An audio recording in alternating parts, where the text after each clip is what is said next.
예, 안녕하십니까. 황태순 TV의 황태순입니다. 오늘 2019년 12월 8일 일요일 오후입니다. 오늘 백승주 의원, 백승주 국회 국방위 자유한국당 간사 백승주 의원 모시고 지금 어제 오늘 급박하게 돌아가는 한반도 정세에 대해서 한번 짚어보도록 하겠습니다. 감사합니다. 일요일인데 이렇게 좀 출연해 주시고. 여초에서 영광이죠. 이때까지 왜 좀 안 불렀어요? 내가 또 그래도 국방 쪽에는 이야기 좀 드릴 수 있는데. 뭐 우리 다 아시겠습니다만은, 애청자 여러분 아시겠습니다. 우리 백승주 의원은 국방위 간사이지만 그 전에는 저 박근혜 정부에서 국방부 차관, 그리고 그 전에는 예전부터 보면 국방연구원의 실장, 소장까지는 못하셨죠. 센터장 했습니다. 센터장. 소장 3년 했습니다. 소장 3년, 죄송합니다. 센터장이라 이름 바뀌어서 센터장이 소장인지 몰랐습니다. 자, 백의원님. 우선 오늘 그 북한에도 뭐 국방과학원인가요? 거기서 발표를 했어요. 어제 보니까 12월 7일 토요일 날 동창리에 있는 서해 위성 발사장에서 모종의 실험을 갖다가 성공적으로 마추었다. 그리고 앞으로 우리 조선민주주의 인민공화국의 지위는 달라질 것이다 라고 발표했습니다. 무슨 뜻입니까? 국민들이 또 뭐 미사일 발사했나 이렇게 생각을 할 수 있는데 참 내용이 아주 특이해요. 그 북한의 국방과학원 원장이 이제 발표를 하면서 의미 있는 실험 성공을 했다. 이것을 곧 김정은이겠죠. 김정은이 보고 할 거다. 또 김정은이 좋아할 거다. 이런 내용을 담았는데 제가 국방 당국에다 확인을 했어요. 뭐 쏘냐 발사냐 물으니까 지금 확인 중에 있다. 국방부 항상 뭐 확인 중에 있다. 뭐 분석 중에 있다. 이런 이야기를 하던데 그래도 지금쯤 알아야 될 거 아니냐. 북한 당국이 이 정도 발표했으면은 국민들의 어떤 여러 가지 궁금증이 이렇게 극대화되는데 된 거냐 모르니까 엔진 실험을 한 것 같다. 그 새로운 미사일을 발사하기 전에 해야 되는 그 기술적인 어떤 절차 중에 하나가 엔진 실험인데 이 엔진 실험에는 미사일 발사 엔진 실험이란 것은 뭐 80년 초부터 해가 많이 왔어요. 새로 엔진 실험을 성공했다면 새로운 유행의 미사일에 맞는 거기에 맞는 엔진 실험을 했고 엔진 실험을 성공했다 이렇게 볼 수 있고요. 또 그저께 북한이 미국에 대해서 이제는 비핵화 내려놓자. 다른 문제 가지고 우리 협상하자 이런 이야기를 했어요. 그렇죠. 이런 부분을 연결시켜서 분석해 보면은 북한이 이제 미국이 깜짝 놀랄 만한 ICBM용 엔진 개발에 성공했을 가능성이 매우 높다. 이게 뭐냐면 미사일 개발을 이렇게 성공을 하고 엔진 실험 성공하면은 결국 뭐냐면은 핵무기 체계 완성이라는 용어를 씁니다. 핵무기를 가지고 손으로 던질 수 없잖아요. 이걸 딜리버리 툴, 또 발사체, 전달체, 투발수단이라고 합니다. 투발수단. 또 핵무기를 사용하려면 전술적으로 사용하려면 비행기 실어 떨어뜨리든가 또 미사일에 실어서 떨어뜨리 이걸 가지고 딜리버리 능력이라고 하는데 하나의 투발수단. 자, 그래서 하나 여쭤볼게요. 왜냐하니까 2017년 11월 29일 당시 북한에서는 화성 15를 발사했어요. 고각 발사입니다. 그렇습니다. 그 화성 15 같은 경우는 고각 발사지만은 정삼각 발사를 했을 경우는 13,000km를 갖다가 날아가서 워싱턴을 때릴 수 있다라고 알려져 있는데 지금 만약에 이번에 동창리에서 새로운 엔진 시험했다면 그것보다 더 센 것입니까? 아니면 액체에서 고체로 바뀐 겁니까? 그때 성공을 북한이 주장했지만은 미국 정보당국과 우리 정보당국이 성공에 대해서 약간의 물음표를 붙였어요. 그 ICBM 완전한 성공. 물론 들어오지 못했으니까. 그래서 그런 부분에 대한 어떤 기술적인 지금까지 있었던 어려움을 해소했다 이렇게 봐야 되고. 그래서 북한이 이제 핵무기 체계 완성 얘기를 마무리 지으면은 핵무기를 갖고 있는 건 여지가 없어요. 여러 차례 핵실험을 했기 때문에 디바이스라고 하는데 핵탄두를 갖고 있고. 한 60여 개 갖고 있는 걸 알려져 있죠. 여러 주장이 좀 많습니다. 그러니까 저는 마음대로 얘기해도 되는데 백의원은 함부로 얘기하면 안 됩니다. 왜냐하면 이 부분을 정확히 해야 되는데 북한이 갖고 있는 그 핵무기를 만들 수 있는 물질의 양은 미국 정보기관들이 갖고 있는데 이것을 전부 핵무기를 만들었냐 안 만들었냐인데 전부 만든 한 60여 개 이렇게 볼 수 있죠. 그런데 이 핵무기 체계 완성에 대한 자신감을 확실히 갖고 이제는 미국에 대해서 이제 핵까지는 절대 안 내놔. 핵 협상 비핵화는 내려놓자 이런 이야기 했잖아요. 그래서 지금 북한으로서는 핵무기 체계의 완성, 특히 ICBM 투발 능력을 기술적으로 완전히 갖췄다. 이걸 주장할 가능성이 높다 이렇게 봅니다. 우리 백 의원님, 황태순 TV 계속 저 구독 안 하시죠?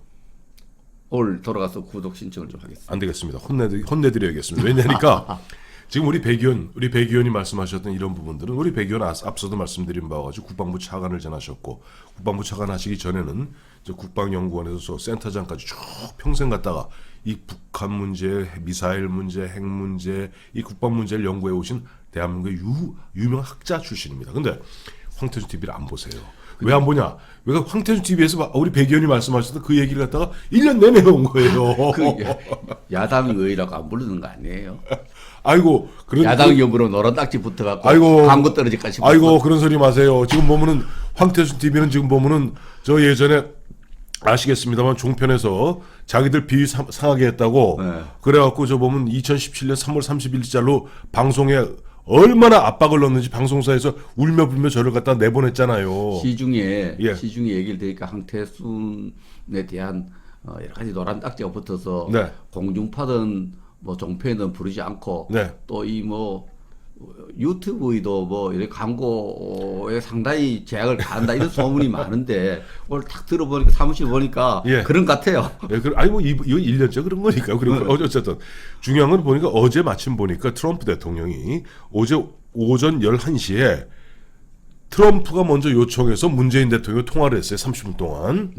통상 이례적이죠. 보통 우리가 요청을 해서 미국 시간에 맞춰서 우리가 이제 밤 뭐 새벽이라든 이렇게 통화합니다만은 어제 같은 경우는 우리 시간에 맞춰서 트럼프가 밤에 오밤중에 트럼프가 전화를 해서 30분 동안 논의했다는데 맞추어 보니까 바로 트럼프 대통령이 문재인 대통령하고 통화하는 그 시간에 그 언저리에 사실상 미 정보 당국은 북한의 그런 오늘 발표한 그 내용을 알았던 것이 아닌가. 그렇습니다. 제가 판단해도 그런 게 미국이 이제 이 엔진 실험을 준비하는 과정이 있어요. 실험장 주변에 뭐 트럭이나 사람이 왔다 갔다 하는 활동이 증가되는 거죠. 여기서 그 내용과 또 여러 가지 정보기구를 통해서 왜 하려는지, 왜 저렇게 사람이 많이 왔다 갔다 하고 트럭이 왔다 갔다 하고 하느냐를 한 2주 정도는 이렇게 분석했을 거예요. 분석해 보니까 심각한 거죠.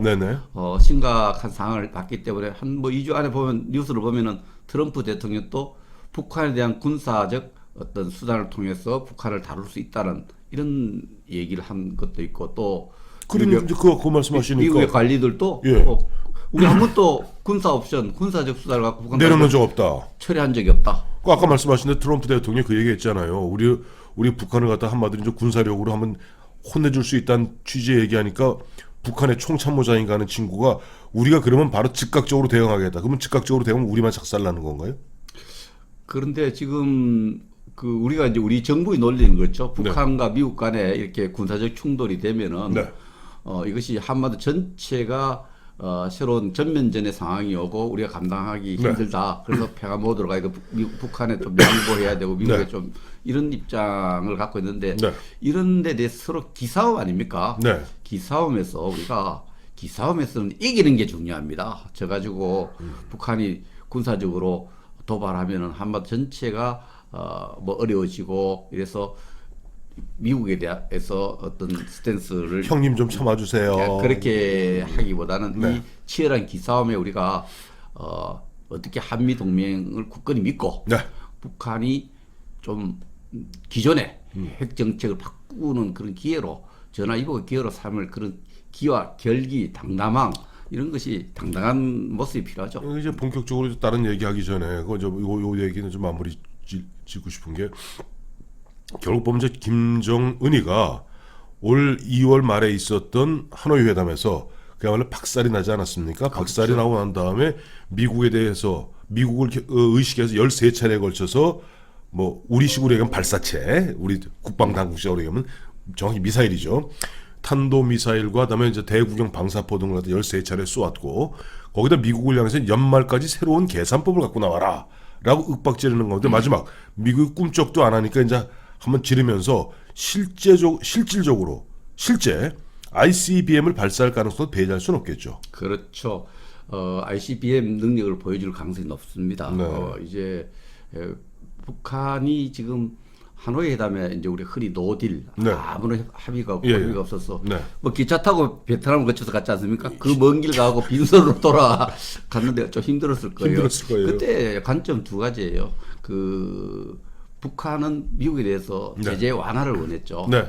핵 비핵화 할 생각을 않고 비핵화 하는 척하고 제재 완화를 원했는데 네. 미국이 안 속은 거예요. 예, 그렇습니다. 이렇게 이 제재 완화는 제재 카드를 내려놓으면 북한을 다룰 수 없다는 제재를 딱 움켜쥐고 네. 비핵화 프로그램을 좀 더 정밀한 비핵화 프로그램을 요구하니까 노딜 된 거거든요. 네. 북한이 연말까지 시간을 벌어서 하는데 북한이 그 뒤에 계속 미사일 막 계속 쏘대니까 네. 트럼프가 그 눈도 깜짝 안 해서 그 정도 협박에 네. 그 약간 불꽃놀이 수준으로 그렇죠. 이제 너들 그 뭐 미사일 쏘는 거, 네네. 방사포 쏘는 거 중요하지 않다. 뭐 이런 식으로 했는데 꿈쩍하지 않으니까 꿈쩍하는 뭔가 보여줘야 될 거 아니에요. 그렇죠. 지금까지 뭐 초대형 방사포 북한에 쓰는 용어이기 때문에 따라 쓸 필요는 없지만 뭐 네. 새로운 방사포 쏘고 네, 네. 미사일 실험한 걸 넘어서서 미국의 트럼프를 움직일 수 있는 네. 협박 카드 뭐 ICBM밖에 돼 있겠어요? 그 그렇죠. 핵실험 제기하는 거 이거 두 가지. 근데 핵실험은 그동안 6차례 했지 않습니까? 더 할 필요가 북한으로 봐서는 없습니다. 별로 없죠. 예. 근데 사실은 6차례 하면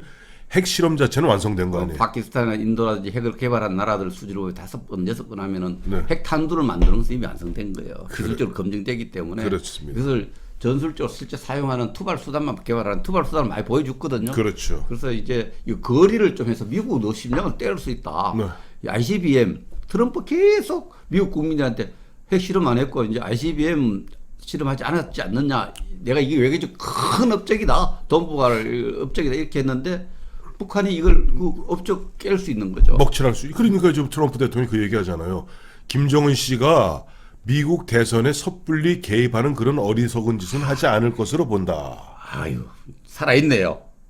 누가 저요? 김정은이가요? 황태순 맞습니다. 그러니까 그것이 바로 미국의 트럼프 외교 업적을 까부술려고 북한이 덤비지 마라. 예, 예. 내 외교 업적을 더 살리도 네. 이 이야기입니다. 그러니까 아까 우리 백 의원 말씀하신 대로 지금 보면 기싸움에서는 북한한테 좀 밀리는 것 같아요. 내 느낌에는 트럼프도 밀리고 우리는 뭐 말할 것도 없고. 그 제가 며칠 전에 예. 중국이 아주 지금 외교에 중요한 역할을 하는 분을 만났어요. 네.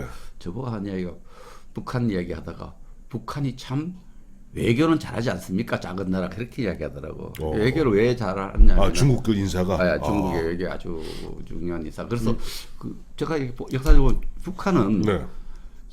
그 북한을 6.25 때 도와주고 정권 수립 때 도와주던 중국과 네. 구소련이 있었는데 예. 두 나라가 도와주다가 두 나라가 중소 분쟁이라고 하죠. 중국과 소련의 분쟁, 구소련과의 그렇죠. 분쟁 속에서 등거리 외교 이름으로 이 강대국을 어떻게 다룰 것인가에 대해서 미국과 전쟁하면서 이걸 좀 많이 연습한 그런 그러네요. 외교적인 역사를 갖고 있어. 강대국을 좀 골탕 모이고 또 원하는 걸 얻어가 있는데 좀 재주 있어요. 제주가 탁월한 것 같은데 자 그 제주는 제주고 우리 이번에 백승주 의원이 이번에 책을 갖다 내셨어요. 이게 오늘 보이신지 모르겠네요. 대장철새는 헬스클럽에 가지 않는다. 이게 보면 100가지 낙선. 통상 보면 저 국회의원들이 대부분 보면 저 출판 기념회 하기에 앞서서 만들면은 어려운 이야기들 또 보면 무슨 뭐 좀 난삽한 이야기들 많이 해서 책을 내는데 제가 후루룩 한번 읽어봤습니다만은 제가 이거 굉장히 의미 있는 책이다 느끼는 게 하나 있어요. 왜냐하면 통상 보면 이제 선거들 앞두고 보면 특히 이제 정치 신인들 보면 출판 기념회 한다고 책 만들면 자기 안 써요. 가스트라이터라고 그래갖고 그 이제 뭐라고 그럽니까? 그저 유령 작가라고 그러죠. 유령 작가들이 이제 대신 써주곤 하는데 여기 보니까 백 의원이 쓴 거는 이 백 의원 메모네요, 메모. 예, 그렇습니다. 한번 소개 좀 해주시죠. 이게 여기 들고 이럴 때 형 들고. 이 책 이건 제목에 나오는 요 것도 그렇고 이거 한 황태순 씨하고 제가 자주 만나던 시기에 그때는 제가 좀 학계에 있을 때입니까? 학계에 있을 때고 예. 그때는 유튜브 안 할 때 아닙니까? 유튜브 안 할 때요? 시간 많을 때잖아요. 아유 그때 언제예요? 그 2020. 2007, 8년도 그때 그러니까. 이명박 대통령과 박근혜 대통령이 한참 싸울 무렵. 한창 싸울 무렵. 그때 이제 이렇게 많은 분들을 만나서 예. 들었던 것을 메모를 많이 했어요. 예. 메모를 해서 여기는 우리 황태순 씨가 저한테 해준 얘기도 몇 개 들어있어요. 그렇습니까? 그래서 이 들어있고 그때 들었던 정말 참 좋은 말씀들을 제가 메모했다가 네. 이 메모가 아까워서 네. 이렇게 100가지 정도를 줄여서 이렇게 공유한 책인데 이 제목은 그 당시에 대장철새는 헬스클럽까지 앉는다는 말을 했는데 왜냐하면 겨울에 철새 때 많이 날아다니잖아요. 그렇죠. 지금 우리 시대에 가장 큰 국민들의 고민과 불안이 뭐냐? 네. 리더에 대한 불신이에요. 그렇죠. 국회의원 안 좋아하잖아요. 대통령에 대한 신뢰도 별로 없잖아요.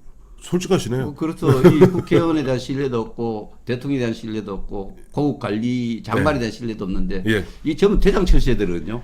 이 대장철새가 잘못하면은 네. 철새 무리가 다 죽어요. 맞습니다. 우리가 5년씩 날아다니는 철새 때를 생각해 보시죠. 5년 날아 다 죽을 수 있어요. 그렇죠. 이 대장철새는 바람을 잘 알아야 돼요. 네. 이 근육으로 움직이는 거 날개 기술 움직이고 바람을 따라 움직이고 바람과 풍속과 예. 방향을 잘 알고 그거 어디가 쉬어야 될 거 아닙니까? 그렇죠. 영향을 못 줘야 되니까 섬이 어디 있는지 네. 육지가 어디 있는지 바다가 어디 있는지 잘 알아야 되는데 네. 대장철새는 정말 헬스클럽 가서 몸 자랑하지 말고 예. 제대로 네. 이 역사의 물줄기를 알아야 됩니다. 바람이라는 게 좋네요. 역사의 물줄기가 역사의 물줄기를 알고 네. 그런 사람이 대장철새가 돼야 된다. 제가 이 100가지 주제가 거의 거기가 연계된 겁니다. 리더의 자질에 대한 문제입니다. 리더의 리더는 이런 리더여야 된다는 이런 사색의 결과를 좀 제가 치중 메모인데 치중 낙서라 했는데 메모란 말이 더 좋네요. 내가 그때 그걸 알았으면 좀 치중 메모라. 저도 메모라고 그랬잖아요. 근데 왜 낙서라고 그럴까? 근데 뭐 치중 메모를 예. 근데 한번 사서 보셔야 예, 사서 보셔야 되고 앞서 이제 말씀하신 것 중에서 그 대장철새는 날아가는데 어디에서 쉬어야 되는지 알아야 되는 게 굉장히 중요한 얘기입니다. 왜냐하니까 예전에 그 대약진 운동할 때 마오쩌둥이 참새 잡으라 그럴 때 참새 어떻게 잡았는지 아시죠? 꽹가리 쳐서 참새가 못 앉게 합니다. 그러면 천하의 참새도 날아가다 보면 지쳐서 떨어져 죽어요.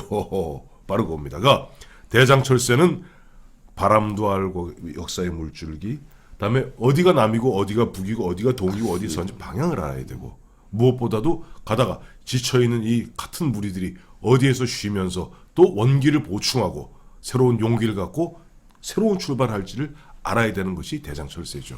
제가 지역구에 가면 주말에 한 500명의 시민들을 만납니다. 평균 약 500명을 만났는데 이분들이 우리가 어디 간지를 잘 모르겠다는 겁니다. 이러다가 남북 연방제 되는 거 아니야? 공산주의 국가로 가는 거 아니냐? 이런 걱정을 해요. 많이들 걱정하시죠. 이런 부분들은 뭐냐면 대장철새에 대한 여러 가지 불신이 그렇습니다. 사회에 많이 있는데 이게 참 불행한 거예요. 불행한 거예요. 그래서 대장철새는 정확하게 요즘 내비게이션을 씁니다만은 우리가 어디로 간다. 네. 내가 5년간 어디를 끌고 가고 어디까지 간다. 이런 어떤 게 분명해야 되는데 네. 우리 사회가 지금 엄청나게 대한민국 어디로 가고 있는지 그걸 지금 걱정하는 분들이 많다. 그래서 제목을 잘 잡았죠. 제가 잘 잡았어요. 대장철새는 진짜 목적지를 잘 잡아야 된다. 예, 그래서 요즘 같았으면 제가 10여 년 전에는 그런 말씀을 드렸겠지만 최근 같으면 대장철새는 좋은 내비를 가져야 된다. 내가 또 더 세게 이야기하면 또 그나마 유튜브 문 닫을까지 보서 얘기를 하지 좀 살살합니다. 진짜 예. 이 대장철새 대통령은 5년간 날아다니는 이 무리를 지어서 끌고 가는 이런 다음 목적지까지 끌고 가는 그렇죠. 이런 새인데 참 대장철새 우리 참 중요합니다. 중요합니다. 중요합니다. 대장철새 잘 뽑으려면 또 대장철새를 2022년에 대장철새 뽑는데 그러자면 2020년 내년 총선에 예비고사가 있어요. 섬을 잘 내려야지 그 영양 보충 잘해야 되니까 그 내년에 그 섬을 잘 우리 찾아야 된다. 잘 찾아서 그 다음에 보면 저 제대로 된 대장철새가 2022년에 그야말로 혼란스러운 대한민국을 이끌어 나가기를 저와 백승주는 함께 기대해 봅니다. 젊은 날에 정말 우리 정치사의 한 획을 끊는 지도자를 핵심 참모로서 우리 황태순 씨가 일을 해서 그때 정치에 대한 얘기 많이 했어요. 잘 하다가 낙마하는 사람 저보고 그때 그러겠어요. 야, 높은 데 떨어지면 더 아파. 높은 데서 떨어지면 더 아프고. 그리고 정치권 주변에서 성공하는 사람이 손금 발금 뭐 있어야 되는데 이 손금 발금 없는 사람 있고 손금만 있는 사람 있고 발금 이런 얘기를 많이 해줬어요. 다 잊어버렸죠. 다 잊어버렸어요. 제가 메모로 다 해놨어요. 메모를 해가지고 여기 탁 이게 그럴싸하게 짧게 글을 쓰고 사파도 넣었습니다. 자, 이래서 바로 나오는 것이 적자 생존입니다. 적어야지 생명이 오래 갑니다. 자, 백현 감사합니다. 예, 감사합니다.